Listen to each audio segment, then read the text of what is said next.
Okay, we think we're here. Yes? Okay.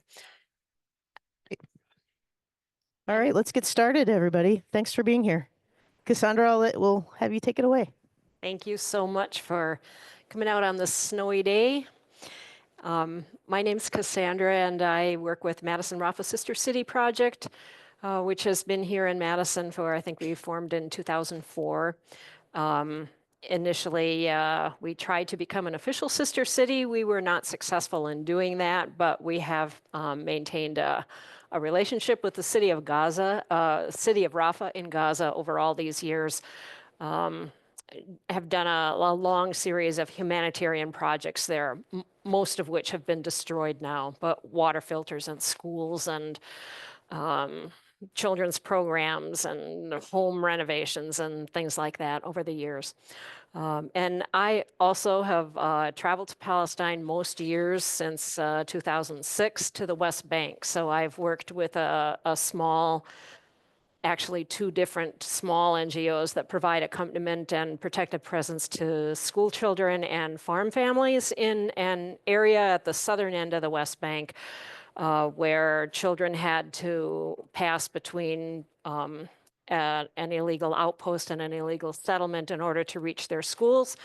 And the settlers were also being attacked. So after all of these years, it's actually much, much worse there than when those projects started. So some of these slides are, I guess, partly because I feel like you all have probably actually been studying this quite a lot. And I think that the early ones here, like just kind of wave at me if I should kind of skip over stuff, if you probably already know a lot of this. But the piece that I can kind of offer is more a look at these particular villages and these people. So, and it's also these people have become very, very dear to me over this period of time. So I really appreciate the chance to kind of share their stories and have people here understand a little bit more about what they're facing. So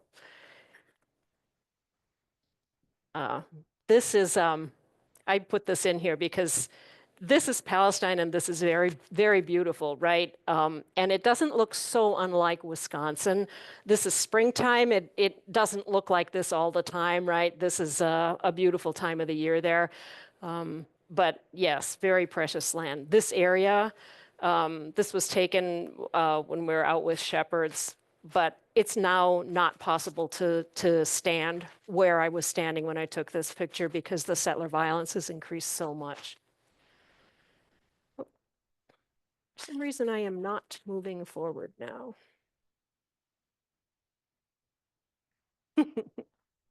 They've worked good before. Ah, perfect. Okay, and then I'm sure that you've seen this map before, yes, but it is just, I think it's actually really hard to take this information in, so it doesn't hurt to see this over and over and over again. So on our left there, we have what used to be Palestine. When you ask children in Palestine to draw their country, that's what they draw. However, the vast majority of that land has already been lost. And here we are in 2005, and the situation is actually even worse now. But this is Gaza here, this tiny strip. Gaza is 25 miles long, and at this widest point here is 7 miles across. And this is what we call the West Bank, but as you can see here, this is not a solid piece of land. It is very fractured and divided. So the green areas that we can see are areas where Palestinians are actually allowed to be in the West Bank. And in between them are 700,000 illegal settlers, and a system of roads and closures and firing zones and stolen, closed land that's inaccessible to them. So as you think about these figures and statistics about what's happening in Gaza and in the West Bank, it's helpful to keep in mind how tiny these places are and how much has already been lost. What is my, am I doing something wrong? Is it not on or something? There we go. Okay, so this is Gaza here. It's 25 miles long. It would fit between here and Baraboo pretty easily. And this is just a little bit of historical information, because I think that for a lot of people around you, a lot of us, Gaza appeared on our, in our news feeds on October 7th. But actually, this has been going on for a very long time. So Hamas won the election in 2006 and took control of Gaza. And since then, the blockade on Gaza has severely restricted everything coming in. Israel has kept the people of Gaza on allowing in enough food to supply an 1,100 calorie a day diet for the population of Gaza. Some of the things not allowed in include wheelchair parts, tampons, maternity kits, chips, toys. Eventually, the list of things not allowed was so long that they made a short list of things that were allowed in. So that blockade is an essential part of the situation that we're facing now. That this is a place that is not allowed actual commerce or interaction with the outside world. So these are some of the things that have happened as a result of this blockade to kind of make that a little bit more real to us. So 95% of the water in the Gaza Strip was undrinkable on October 6th of 2023. Sanitation is drastically lacking. Healthcare is so curtailed because medications are not allowed in. Always there's been a struggle for people to try to go out of Gaza to get medical treatment, and that travel has been severely restricted. Mental health is obviously an issue there, and 44% of Gazans were food insecure already in 2012. So now, Gaza in 2025, this is the situation now, right? That an astonishing number of people have been killed, including 18,000 children. More than 100,000 have been wounded. I think there are over 30,000 estimated orphans in Gaza now. The figure is unsure because many children were separated from their families and are too young to be able to tell anyone who their families are, how to find them. 41% of families in Gaza are sheltering at a child that's not their child. This is a humanitarian crisis that's really beyond our ability to understand it. And as we see now news days where this drops out of the news, what we're seeing is Donald Trump talking about the Riviera, but this is still the reality here, that the facts of these deaths, this slaughter, hasn't gone away here. More than half of Gaza's homes have been destroyed, 88% of school buildings, 267 places of worship. So if you can imagine the space between here and Baraboo, and 267 churches having been destroyed in that space, along with 60,000 deaths. And obviously we own this. So our government for decades has supported Israel. We are a big part of how the narrative has been spread or curated that allows Israel to act with impunity in the world. So even before October of 2023, we were sending Israel an estimated $8 million a day and had been doing so for decades. Israel is a wealthy country and has no need of humanitarian aid. So this aid was predominantly military aid. A lot of it came back in the form of weapons purchased from the US. But our seal of approval, our acceptance of these war crimes has gone a long ways toward allowing this to continue. So the West Bank now is the other piece of land that we saw on the green map, right? And this is a little bit larger map. So the orange areas are areas where Palestinians are actually allowed to be, and you can see how fractured up this is. So 18% of the West Bank is claimed by Israel as firing zones. That's a large chunk of this blue area on the right. The aquifer is also runs along on the right, and you can see the darker spots are Israeli settlements. These blue spots here, and so they kind of follow that aquifer, and they've been built in between all of these chunks of land. That's partly because there was an initial effort to take all the hilltops and build settlements on those hilltops. So 700,000 Israeli settlers live now in these settlements. All of them are illegal under international law, and a good portion of them are outposts that are also illegal under Israeli law.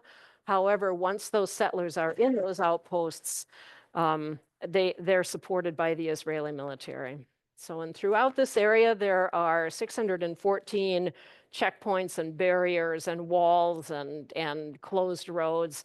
And actually, that number has grown exponentially in the last couple of months, actually. So a lot of new gates have been installed in front of entrances to villages, and roads are closed randomly, and there are more and more temporary, or they're called flying checkpoints, where people will go into an area, say if you're in the area where I visit and you want to travel to healthcare, you may go into that larger town of Yatta one direction and not be able to get back out the same way. So the idea of these checkpoints, I think, is another thing that's very hard for us to take in, the human cost of that. But so I've seen people stuck at those checkpoints when they're trying to get to medical care. And I know one young woman who died because she was having an attack of appendicitis and was not able to get to a hospital in time because of these checkpoints. They curtail all freedoms. So young women who want to study and maybe become an accountant or whatever, they want to go on to college after school, their travel is interrupted by these checkpoints, and they can't count on being able to show up for school. Anyone who works has a difficult time counting on getting there. Teachers are disrupted by these checkpoints, so may not be able to arrive to teach, so students lose a school day. This system of curtailing people's freedom of movement, I think because we have so little experience with it. Our experience is maybe like bad traffic or a snowstorm. It's an unusual event. It's definitely like a reason for not arriving. Like, so I myself, I live a little bit north of the Dells. I got up real early this morning and shoveled, thinking like, oh, the roads are going to be slippery. I had to leave lots of time, right? But I got here in an hour. So, but someone who lives at the end of the bottom end of the West Bank here and is trying to go to Bethlehem, which should be accomplished in maybe 40 minutes. A friend of mine was trying to get there to go to school recently. It took him 12 hours. And there are times when someone like you could drive the entire day and never arrive there because there are so many closures and so many backed up checkpoints. So I don't know, it's one more thing to look into. And I think I was saying that it's, I guess my presentation of Palestine to you is a little bit because I'm talking about where I've been. So it's like you are looking at the elephant and you're confidently telling everyone it's all a big tail, right? But the aspects of this oppression and this ethnic cleansing and this occupation are also like that. The piece of it that you're looking at becomes huge, and the longer you look at it and the more you think about how that might affect your own life if that was happening here, the more you realize that this occupation is an enormous assault on human rights. So in the West Bank, and as we have been hearing news about Gaza, this has been also ongoing in the West Bank. The UN reports at least 1,800 incidents of settler violence in the West Bank since October of 23, and that's more than 3 a day. So these are incidents where settlers attack cars, storm villages, attack people as they're grazing their sheep, attack people as they're waiting for buses, and come into those villages. So there are, I mean, I guess in a way I feel like the fact of those attacks, like you only have to come in once in order to prohibit people from going about their daily life in any normal way for the next chunk of time. And that's, again, in an area, so this area is about twice the size of Greater Madison, and has a population about half that of Wisconsin. So that is a lot of violence happening in an area that's about twice the size of Madison. More than 800 Palestinians have died in this violence in the West Bank in this last a little bit more than year, including 180 children. And more than 6,000 people have been injured. And that number also is, I mean, that's only counts the people who manage to make it to medical care and have those injuries counted. 57 entire villages have been erased. And in the time that I've been visiting there, when I go back now, there are villages that I spent time in that are not there anymore. So this is the area that I spend time in. These children here were setting out to walk from their own small village of Tuba to the slightly larger village of Tuwani where their school is. And Tuwani had, when I started going there, the school went only through the 3rd grade and now goes all the way through high school, and people go on to college from there. The little buildings that you can see on the left are the illegal settlement of Maon, and across the road from that is an illegal outpost. And those children were having to walk between those and were routinely attacked on their way to school. Now they are absolutely not able to make that trip to the school because the threat of violence has ratcheted up so much. So they are no longer able to go to that school. They're going now to a smaller school that's a more rural school than that one. They all miss that school terribly. And the school that they are attending now has a demolition order. It is surrounded also by new Israeli outposts. The children now often are disrupted. They can't walk there because it's too unsafe. So currently there is a vehicle supplied by the UN that is attempting to drive them there, but their whole path to and from school is very fraught every day, as is the path of their teachers, who also have to get across multiple checkpoints in order to get there. They're not able to actually drive in one vehicle from their homes there because they are not able to cross a road, so they have to get out and walk across and then get in another car and try to make that trip. And as you can see, this, like, the road situation there is awful, and that's largely because Israel has prevented people from maintaining these roads since they were constructed in probably, I think 1967 would have been the last time they were allowed to work on those roads. And in addition to that, the settlers often come and block the roads or just move boulders into them, put rocks into them, dig holes into them.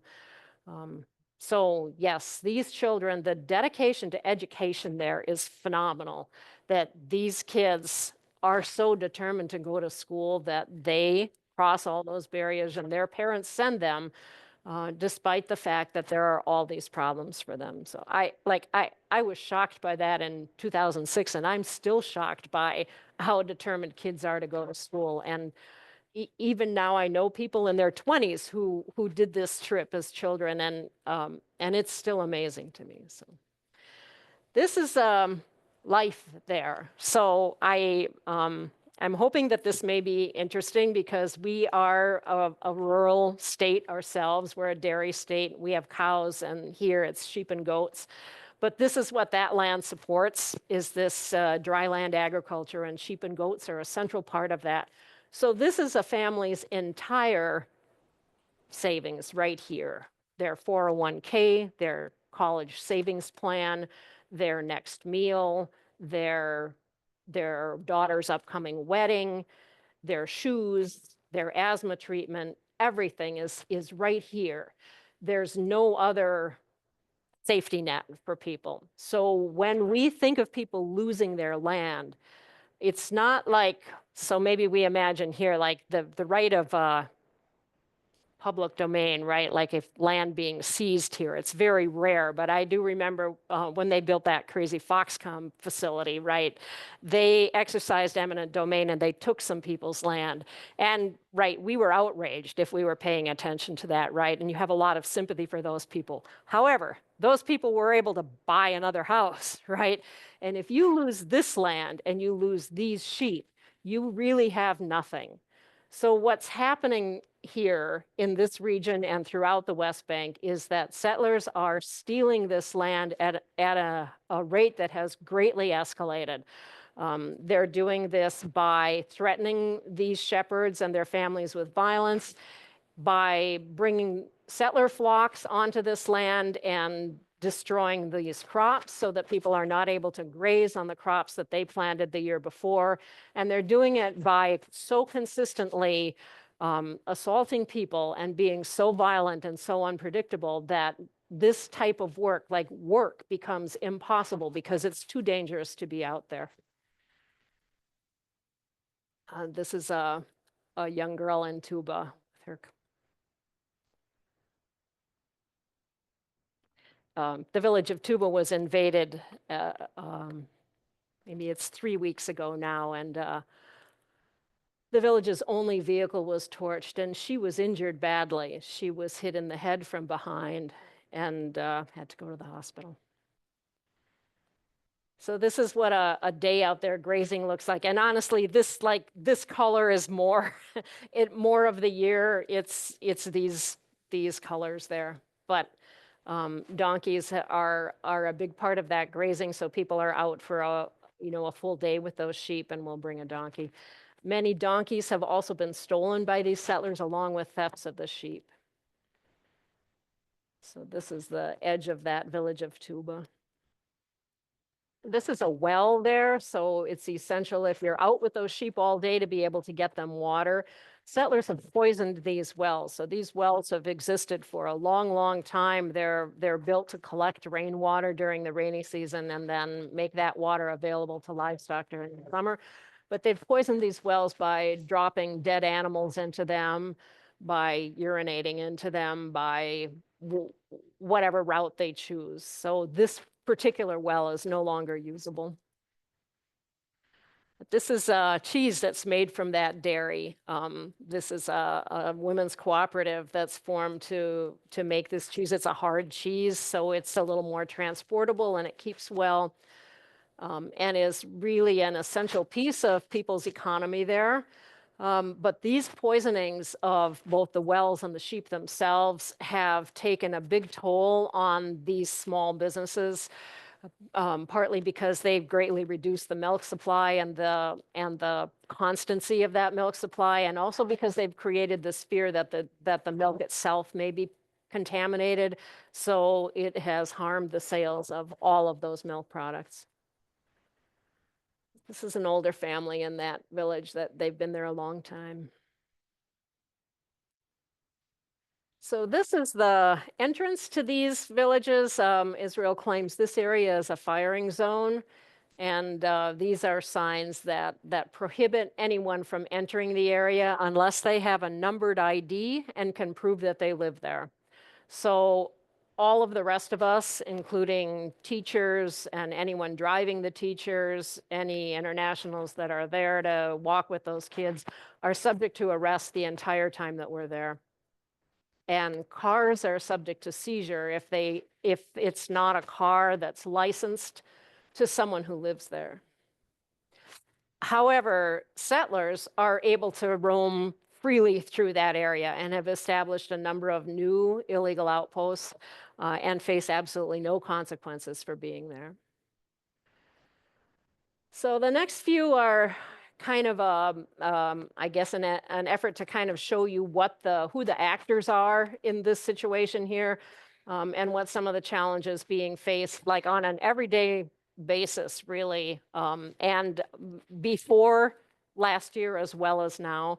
So this is a demolition happening. There are demolition orders for every single structure in 15 villages in this area, including schools, mosques, homes, barns, wells, outhouses, kitchens, everything. And this is a demolition being carried out here. This is the aftermath of that. And this is the family. This is a military incursion into a small village. So this is could well result in arrests. It could be the result of settlers having come in the first place and then called the military. But the thing to understand here is that these military vehicles and the military police and the soldiers that come with them, it's as if we here suddenly were faced with an armed presence that came from Canada or Mexico. We have absolutely no recourse. We don't have recourse to a police system or a court system that's our own. All of those systems are from that same occupying power as these soldiers and settlers come from. So this is a new gate that's been installed there. So this looks pretty innocuous, right? Like it doesn't look like it's really like you would think, what's the problem? But the addition of all of these new gates at the entrances and exits to villages makes it possible for those villages to be closed off very easily. So if you imagine here, like if you imagine the Midvale neighborhood, if there was a gate like this at the Beltline and another gate like this at maybe at Odana Road and one at University, so that you couldn't get in and out of here. And that could be closed at random and would be staffed by soldiers who would not open that gate for you. I had an experience in November when I was in this area where the gate was closed at the entrance to the village of Tuani, and a young woman was arriving to do a special class for the school kids. She was actually kind of an expert in trauma. So she was going to do a psychosocial event for kids, like kind of a fun day, but a chance for them to talk and get some mental health care. But she was a young woman. She had never been to that area before, and she was driving up on the Palestinian road, approaching the gate, and saw the gate closed. So she assumed, well, I can't go through. So she was turning around to leave. And she's like a young driver. Am I away? Oh, sorry. I totally disconnected here. I can just hold it. It's better if I just hold it. Is that better? Okay. Much more comfortable too. All right. So, yeah. So she turned around to go back and find another way, and the soldiers that were at that checkpoint shot into the car, shot her in the back, through her shoulder, dragged her out of the car, stripped all of her clothing off as she lay on the ground there, held her bleeding on the ground for more than an hour, eventually called an Israeli ambulance that took her. We hope that she got medical treatment, but she's still in prison, and that was in November. She has a very good lawyer, and there is some video of the incident, not at the start of it because there was no incident at the start of it, but there is some of it later, and hopefully she will be able to fight that successfully. But this is a young professional woman whose life has been completely derailed just because she saw, oh, the road is closed, I'm going to go another way. And that's a fact of life every time anyone approaches a checkpoint or a gate, and these checkpoints can be established. Like one thing that happens in these villages a lot and has over now, but also before October, there will be these operations to kind of look for cars. So it's very difficult to legally register a car in the West Bank. It's a extremely convoluted system. The cars, it seems from birth, are either Israeli or Palestinian. It's very hard to buy a used car and get it properly registered and insured. So it's very easy for there to be something wrong with that situation. So there will be these events where they'll just come out and confiscate a whole bunch of cars because inevitably there will be some that have a paperwork problem with them. This leaves villages without cars. It also results in people being stopped. They might be held for hours waiting at that checkpoint, even if their paperwork is perfect. They could sit there and wait for hours. And that's probably not waiting inside an air-conditioned car. It's sitting in the dust on the ground, quite likely blindfolded, with no ability to contact anyone to let them know where you are or why you're late. So this is a traffic backing up from a checkpoint. This was just a couple weeks ago, but this is happening hugely right now throughout the West Bank at all of the checkpoints right now, resulting in this dilemma where it takes a full day to get from one place to another and on a route that should not take that long. I would think like things were already taking much longer than they should have because it was never possible to go in a direct line.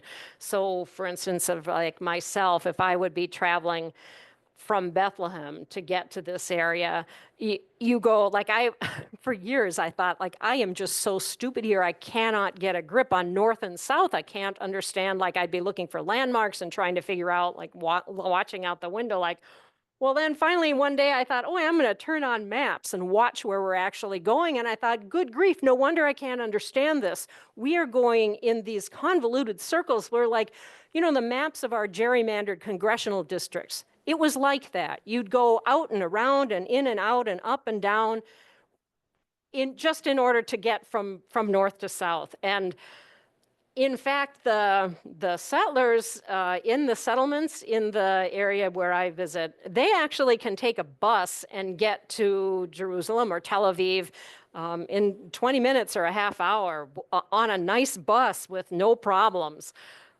So already this system was awful for people and has gotten much worse. But if you can imagine being in one of those vehicles, maybe you're on the way to the hospital. Maybe you're pregnant. Maybe you have an exam. Maybe you have a job interview. Maybe you had an argument with someone very dear to you and you're on your way to try to work that out. It doesn't matter what's happening to you. You are stuck. And with really no idea of, I mean, it's possible that checkpoint will never open that day and people will wind up having to turn around. So these are settlers in the area that I visit. This is on our left. Very typical that they'll cover their faces when and it's like if you're there and kind of watching out for yourself, the fact that they've covered their faces is like a reason to be much more afraid of them. This is a village that they have come into. This is the village of Tuba. So this settler is driven in on this ATV. He's well armed. The settlers were issued, I think it's 120,000 new like long guns like this about a year ago, and have all now been given permission to act like the military. So they are operating kind of as little self-formed military units. They don't report to anyone, but they are armed as well as the soldiers and have complete impunity. So whereas at one point, at some point, maybe there was a little bit of hesitancy to look bad, to look violent, now that's completely gone. So this settler is one of a group that came into this village and has completely disrupted the day there. So there's a family you can see standing a ways away, but grazing has stopped for the day. People are like obviously can't approach that person, and that happens at will. So that the outpost is close. They can drive there in a matter of minutes. And they'll come and sit in courtyards, they'll enter houses, they'll disrupt meals, they'll tip over kitchen cabinets, they'll cut water supplies, really at will, with no, people have no ability to push back against that. So if they call the police, and people do call the police, but it's Israeli police that they call, and they are always told, well, you can come in and file a complaint. So going in and filing a complaint, and that's, I mean, that's the same whether your sheep were stolen or your family members were injured or your car was torched, you can come in and file a complaint. So going in to file the complaint involves a long trip, going through all those problematic roads, and then going into an Israeli settlement, to a police station inside an Israeli settlement. Very often people will be kept waiting outside. If they say they're there to file a complaint, they have to present an ID, but they may wait all day and then be told, oh, you can come back tomorrow, and then face waiting again and again and again. 99% of Palestinian legal complaints never reach any type of court process. Most of them are not ever prosecuted, despite the fact that there may well be video evidence, photographic evidence. There may even have been soldiers and police who actually witnessed these crimes, and yet these complaints never make it through that system. So I myself actually was attacked by a settler from this same outpost in the spring of 2023. I had a fractured skull. So I was hit hard on the back of my head. I was standing looking towards the village. We had been out in the morning with some children that were just out in those hills, and we're on our way back. So I filed a complaint because people said, yes, please do that, because maybe you're from away, you're from the US, maybe that complaint will go somewhere. And I did go back for a trial, but that settler has faced zero consequences. Those charges were dropped, and that settler is attacking people now. So people send me photos of him invading the village from time to time, and he's fine. He's just fine. There is nothing legally that people can do to assert their right, I guess, to just not be attacked in their homes. These are olive trees that were destroyed. Settlers have, they are creative, I guess, in the things that they go after, and I think that it's also more and more like it's evidence that this is not just like, I guess it's maybe tempting to think it's a bad apple. Oh, you just happened to encounter a settler that was having a bad day, or he had mental problems or whatever. But this is a very organized campaign of ethnic cleansing on the part of these settlers. This is a campaign to take all of this land, and attacks on people, attacks on villages, attacks on roads. This was an attack on crops. These are olive trees that were destroyed here, are all part of that. Oops, I think I may be going backwards. This is a settler here who has brought this settler flock of sheep to destroy crops. And then this settler called and said, oh, I need the support of the military. So here's an Israeli soldier who's there to ostensibly protect the settler. However, the settler is on Palestinian land. He's on privately owned Palestinian land. So this question overall is huge right now. Who has the right to self-defense here? So when you look at this photo and you keep in mind that this is someone else's land, so this settler is claiming he has a right to self-defense on someone else's land, and he's called in the military to protect his right to self-defense on someone else's land. But would that work in your yard? It would that, if someone comes into your yard and begins destroying your lawn, destroying your tulips, destroying your sprinkler system with a herd of sheep, does that person have the right to self-defense in that spot anymore? Or did they relinquish that actually when they invaded your land? Like, it's a question that I think we're failing to ask ourselves right now, because it's hard to put ourselves in this spot. This is the aftermath of a settler invasion of the village of Tuba. On that particular day, there were multiple people injured, including 2 children. The person who's being arrested there is a friend of mine. He's a person who's in his 20s now. He went through his entire kindergarten through 12th grade school years walking between that settlement and that outpost, seeing himself and the group of children he was with attacked multiple times. During that time, he learned English because we were there, because there were internationals there, and because people felt this desperate need to communicate what was happening to them to the outside world. He also learned Hebrew so that he could understand what the settlers and the soldiers were saying to each other during that time. He now spends a lot of his life helping people in the village of Tuba to get from Tuba out. So he owned, until it was destroyed, the village's only vehicle. So he was arrested basically for having been there when the settlers decided to invade that village.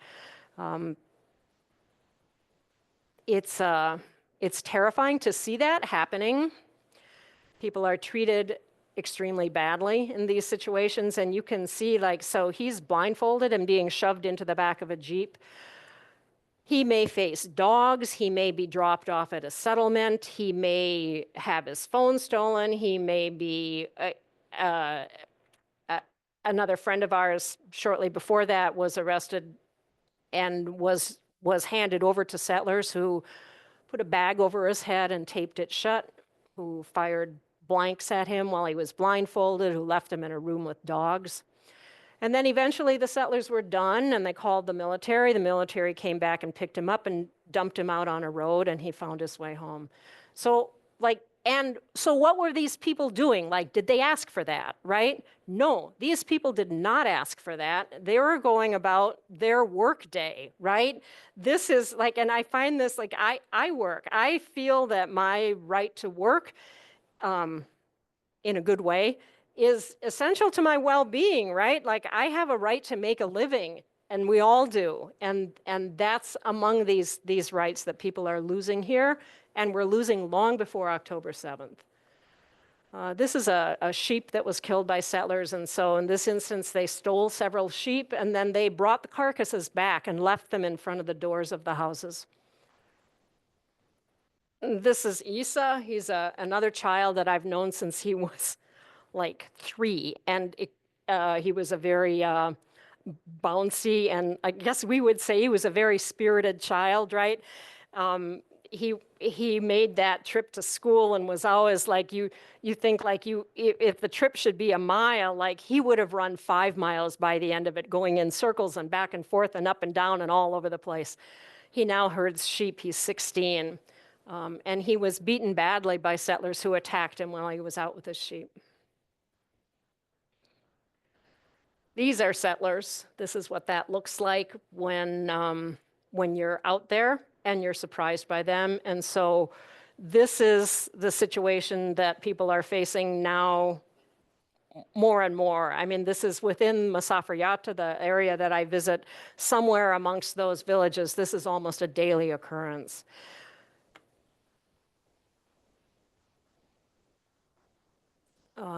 This was an incident where these settlers stole the feed that had been brought in, because they have now made it impossible for people to graze their sheep on the areas that they planted for them. So people had gotten together and bought an enormous amount of animal feed to make up for that, so that they wouldn't have to sell sheep and could feed them. But these settlers stopped that truck as it was coming, attacked that truck, and they got up on it and cut the bands that were holding these enormous bales on them, and they dropped them off, held the driver and dismantled, took the bales off in an area where no one can reach them. So all of the expense of buying that feed and getting it there is now lost. And people now are in the situation of having to sell sheep in order to buy feed, in order to feed the rest of the flock, because they have been prevented from grazing. So this was the torching of this car. So this was an invasion of this village. There was a person in that car when the settlers approached and threw a bottle of gasoline and a lighter into it. And fortunately, that person got out, but there were multiple people injured during the day there. That was the village's only way to get to health appointments or school or groceries. This is a shepherd who had gone out to check on his flock at night because he heard the dogs barking. He was injured badly by settlers. It's a miracle that he managed to make it back to his village. He managed to kind of walk and crawl back. This was weeks ago, and he's still in the hospital. And these are settlers who are cutting the water supply.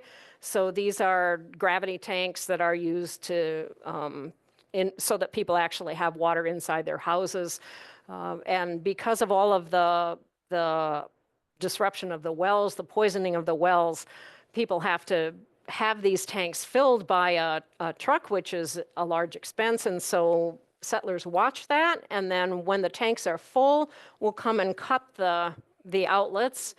And it's not possible for anyone to chase them off because these settlers will then attack those people. Very often at the end of this, like the settlers may well then, just to cover themselves, they'll call and file a complaint and say that, oh, we thought there was a stolen sheep there. We were looking for the stolen sheep. Or someone stole my phone, and so we came to find the phone. And then a Palestinian will wind up being arrested because a settler claims that a phone was stolen. So I guess I'm trying to leave you with a little bit of more hopeful situation. So this is the village of Sfai. The school was demolished in Sfai in the spring of 2003. And people are rebuilding that school now. They're doing it very carefully inside next to another building. They're hoping that no one will notice that it's a school, but it's a feeling that their kids from that village desperately need the chance to go, especially for the young children, to be able to go to school in the village because it's so difficult to travel anywhere. So that little new structure there will probably house 20 to 30 school kids, if you can imagine, in that space. And the kids themselves were really happy and excited to have this construction going on, and we're out and helping with it. This is a school in another nearby village, and people have done this like they're hoping now that when these photos, if this school is demolished, because this school also has a demolition order, that someone will at least know while they're demolishing it that was a school. So these are kids who are replanting olive trees. So since 2001, Israeli military and settlers have destroyed over 1 million olive trees in the West Bank. So people replant them constantly. And this is a couple of years ago. These kids are part of Madison actually has a program where we sponsor trees to be planted there. And this is a young tree. So I guess just to leave you with, these are amazing, resilient people, and they are not going to leave. So I talked way too long, but if you have questions and don't have time for them, I will leave my phone number or contact number, and some of you know me, so please feel free to get in touch. Who are the settlers and where are they coming from? So estimated 40 to 60% of them from the US. The settler who attacked me spoke perfect English.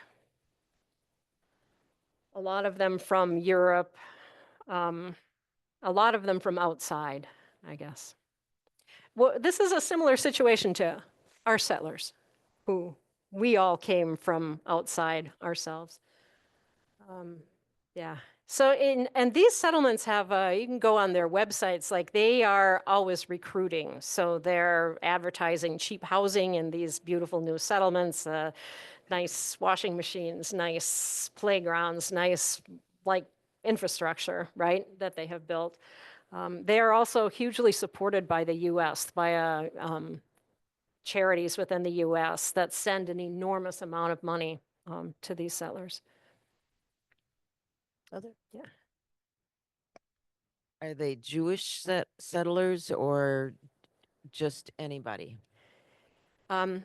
Yes, I would be surprised to meet settlers that did not identify as Jewish.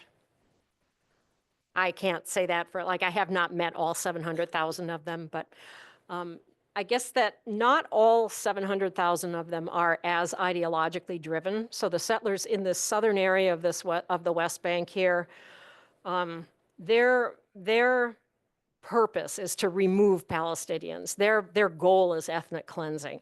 There are also settlers living in settlements that don't have quite that ideological fury to them, because it's also a great deal. It's a nice way to have a nice house that's very much subsidized by the Israeli state and also by the U.S. Transportation is good, jobs are good, so. It's, yeah, it's like settlers will claim that land is Jewish. So I heard someone say, oh, I didn't realize that land had religion.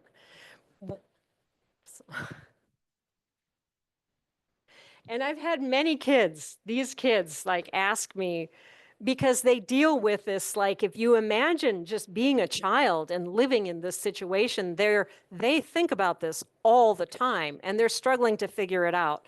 And also, these kids know that most of the world doesn't face what they're facing. They know that many, many children are able to return home from school sure that their house is still there, sure that their parents are still there, that many, many children don't face this stuff.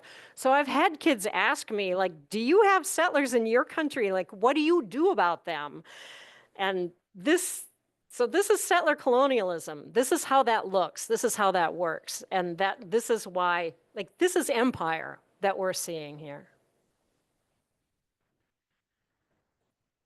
It's 10 after. I know that most of you have to, like, actually be somewhere at 1:15, right? So and you have your backs to the clock, so yeah.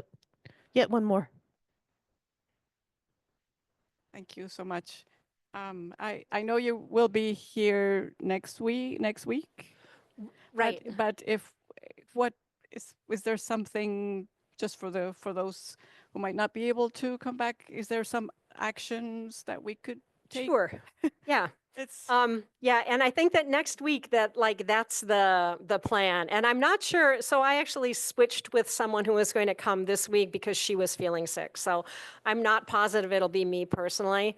But yes, so there are lots and lots of things that you can do. You can study, right? Like learning and insisting on your right to think critically and not just accepting the narrative that has been built into our mainstream news for so long, following Palestinian news sources and paying attention and thinking, like, really just think about what you're hearing and think about what doesn't sound right about it and talk to each other and talk to your circles of people. Get out there and make people uncomfortable. I think is essential to us if we are going to morally survive this time. You can take a look at where your money is going. So the boycott, divestment, and sanctions movement, that has been embraced by many churches, the idea that we don't need to be supporting these settlements and we don't need to be supporting the companies that are making this genocide possible. So that's certainly an option. Writing letters to the editor. Like, I think that the thing that, like, we are in the place where we have all the power because our nation, our government, our foreign policy so underpins all of this.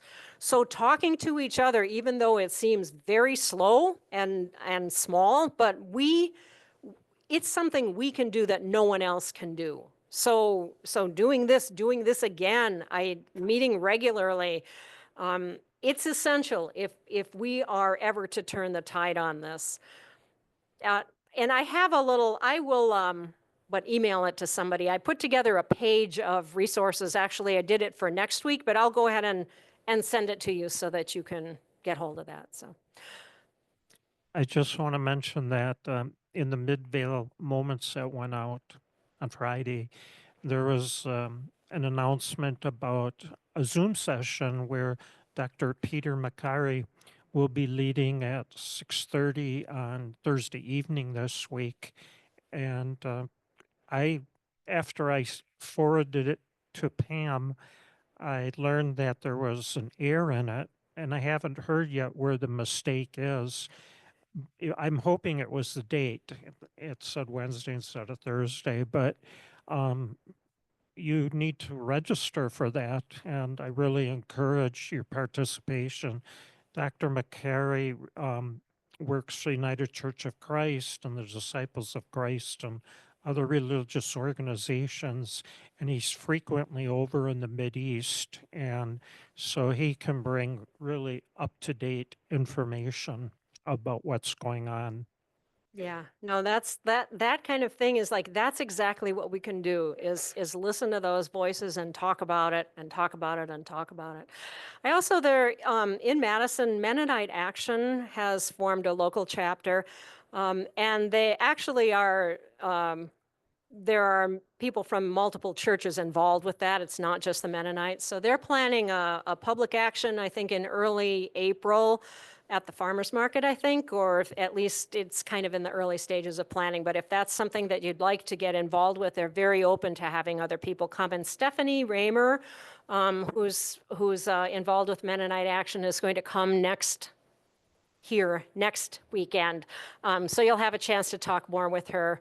And I think that just like this, like having this great person speak, right, to just share that around so people from other churches can get involved with that.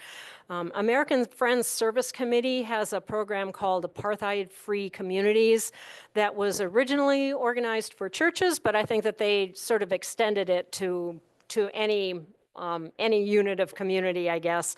That has resources for looking at investments and where those investments might be supporting genocide and ethnic cleansing, and also resources for learning more about this. Friends Committee on National Legislation does a lot of lobbying, and this year their issue is the cutoff of funding to the United Nations Refugee Works Association, UNRWA. So contacting your elected officials, even though it feels very repetitive, like I personally, most days I make 3 calls. And one of the things that does is force me to be specific about the news that I'm absorbing that day, to actually be able to, like, I remember helping my daughter write term papers, and was like, okay, she doesn't just need help with the English, she actually needs to hone those ideas before she can spit them back out. And it makes me do that every day. And I don't think that it's possible for our elected officials to hear from us too much. So I encourage people to keep calling. And so Friends Committee on National Legislation is another great resource, and American Friends Service Committee also for information on what to be asking for. Jewish Voice for Peace is another great organization to follow, and they also will have, a lot of ongoing suggestions for what to ask for.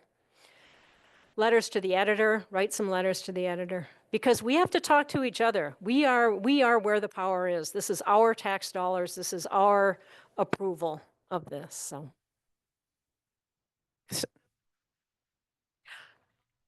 Oh my gosh, I would love for you to sponsor olive trees. So yes, Madison so far has sponsored, I think it's over 800 olive trees now, over 2 years. And so the clock turns over on that on January. So they count up the trees that were sponsored the year before, and then those trees are being planted now and in the coming months. So I'm going back on March 2nd. I really hope to get to be at least watch some of that planting. It's a Dutch organization that Madison-Rafah has partnered with, that's been providing olive trees and help with just all the details of that. But the trees are sourced inside of Palestine and planted by people on their own land. So yes, so if you want to go to madisonrafah.org, or I also have I think they're in the back, but I have some flyers along. So the trees are, they're $24. It's, yeah, they're a great gift.